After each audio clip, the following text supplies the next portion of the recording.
саламатсыздарбы урматтуу кыргыз эли. Мен Бишкекова Мира. Кайрылуумдун себеби күйөөм былтыр 18 августта 2022 каза болуп калган. 4 бала менен калып калгам. Ошондон бери 4 баланы жалгыз чогултуп келем.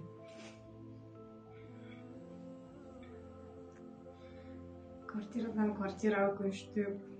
Бир жылда 2 жолу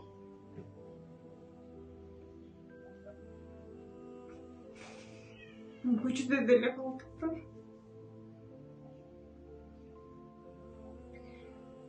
Күйөөм каза болгондон кийин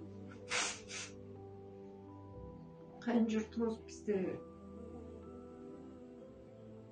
карабай койду да. Балдарым чочун болуп калды аларга. Баары башкача болуп баштады. Эң жакын кишилерибиздин баары чочун болуп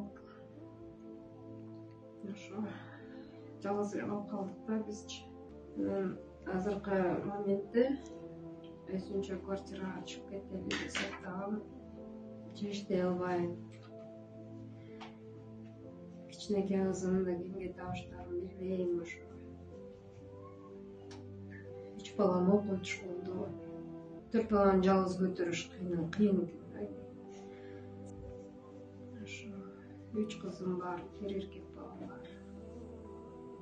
Кайсы жерге көчүп жүрүп балдарым да кыйналып кетти, айтчы. Сурай эле беришет да.